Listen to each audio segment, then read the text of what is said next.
Welcome back to DAGryffyn Hobby. My name's Dave. I was recently up in Boston, and when I'm on a road trip, I always try to stop at a few local train stores.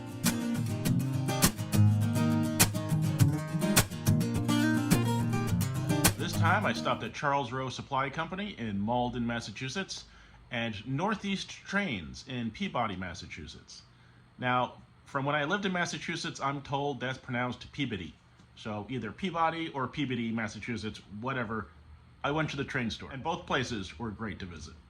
I could have spent a lot more time than I did in each of those stores, but as usually the case when you're squeezing a lot of stuff into a couple of days, sometimes you gotta just take what you can get. I wasn't at either store as long as I would have liked, but I was there long enough to find some goodies.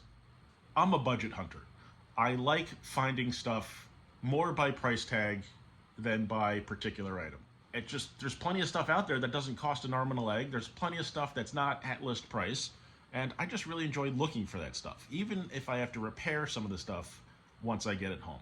At Charles Rowe, there were, of course, numerous things I could have purchased, but I came home with this one item, and it is marked as is, and it was $50. Retail price, I think, $120 or something like that.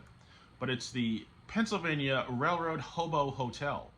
I'm not big into accessories. I'd kind of rather make my own stuff, but obviously I haven't been doing that. I mean, I need some accessories to add to the layout just to get things moving at this point.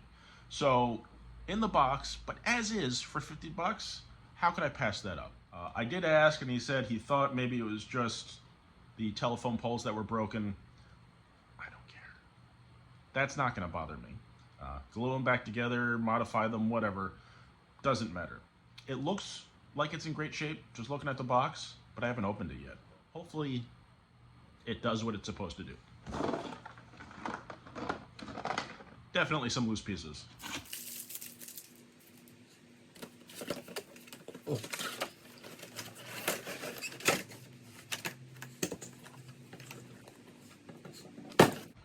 Got a loose barrel and a broken loose tree. I can glue that back together, not a biggie. Still in the plastic. Let's see what it looks like. Okay, I see where the tree is broken from. The telephone poles are tangled up.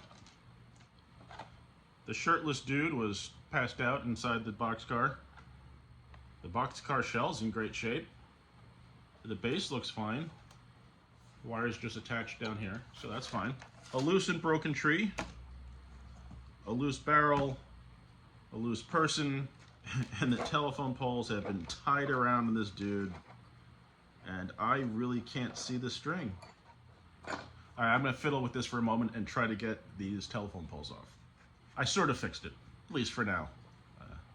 Mostly untangled the power lines, but one of them's twisted around and I just don't have the patience for that at the moment. There you go, Hobo Hotel. I don't know that I like the sign. I might take the sign down anyway. It's almost like it's just a little too goofy. But the rest of it looks good. I'll glue the barrel and the tree back in place and then check to see if the fire works. There were a few other items I had picked up at Charles Rowe and held in my hand, pretended I was taking home, but then just decided that I didn't need any more projects. I have plenty of projects sitting here that I really need to get through first. So there were a couple things, but I was just like, leave them behind. Let somebody else take the chance. I'm just gonna take this and I'm gonna go and get on with my day. I had not expected to go to another store, but I had posted on the Facebook group that I had gone to Charles Rowe, and I was told there was another store close by that I should go to.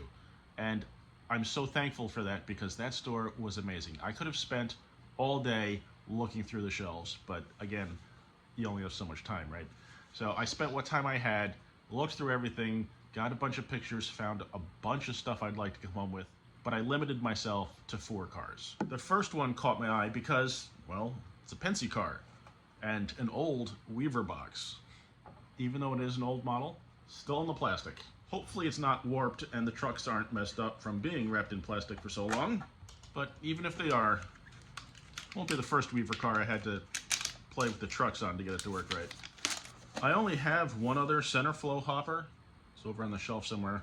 I don't know if this is the same mold, but this seems to be in really good condition. A nice PRR center flow hopper. $20. And it just fell apart. Or the bottom fell off anyway. I was not expecting that. That caught me off guard there a little. Maybe I just won't pick it up like that again. All right, before I put too much effort into getting it back together, I'm just gonna put it sitting there for the moment because I probably want to put a little weight in that because this car is pretty light. Not bad for 20 bucks. The 3 other cars I got are all lying out. I don't remember which one caught my eye first. Yes, I do actually. I was just looking through all the shelves. Most of the boxes were on the edge like that, so I was reading all of them. It was taking a little bit of time, but totally worth it. But this one, for some reason, caught my attention, and I was like, you know, I need some of those. And this is a White Brothers milk car, 893. And of course, the other thing that caught my eye was that the price was slashed with a lower price under it. From what I found on a quick search, it's not that cheap. These cars aren't awfully expensive, but I'm at a train store. I don't know when I'm gonna get back there, and we have to support the train stores. So I did my little part by buying these 4 cars, by buying these 4 cars. I figured, what the heck? You gotta treat yourself once in a while. And this is a really nice looking car. And it's from North Quincy, Massachusetts. And I was in Massachusetts, so it kind of makes sense. Looks like the door's open, but I'm not gonna mess with that at the moment. So this is a really nice looking car. Some separately applied details, like on the end of the car. Nice trucks, nice crisp decal. I really like it. And I've been looking to add some different boxcars to the collection. I feel like most of the boxcars I get are very similar. And I wanted something different. So when I saw this, I was like, okay, now I have to find more milk cars. Luckily for me, sitting right next to that one was a Hood's milk car. Again, with the price slashed and marked down. And even if that's just a marketing ploy, I guess it worked on me. You know, I like to think I'm getting a decent deal. Again, new, out of the box for the first time, it seems. This one's still got little paper wrapped around the coupler. I like the little builder plate there on the side. That's pretty nice detail. This is a good looking car. I'm glad I picked these up. Now I'm gonna need to start looking for more milk cars because I really like that. There's one more car. And this is a Railway Express Agency milk car. Removable roof with detailed interior. 2 plated milk tanks inside. That's pretty cool. Not that I'll ever see them because they're inside the car. I don't care what's inside the car. New in the box. Coming out of the plastic here. Paper still on the couplers. Really nice cars. So when you take the top off, see the milk tanks inside. That's pretty cool. I mean, I have to admit, that is pretty cool. It adds a layer of interest to the models, even if you don't ever take the tops off. Just a cool looking car. I'd say that's not a bad trip. 2 stores, 4 cars, and an accessory. I am pretty darn happy right now. Only thing that's making me happier, put an engine in front of those milk cars and spin them around the layout.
I hope you enjoyed the video. Thank you very much for watching.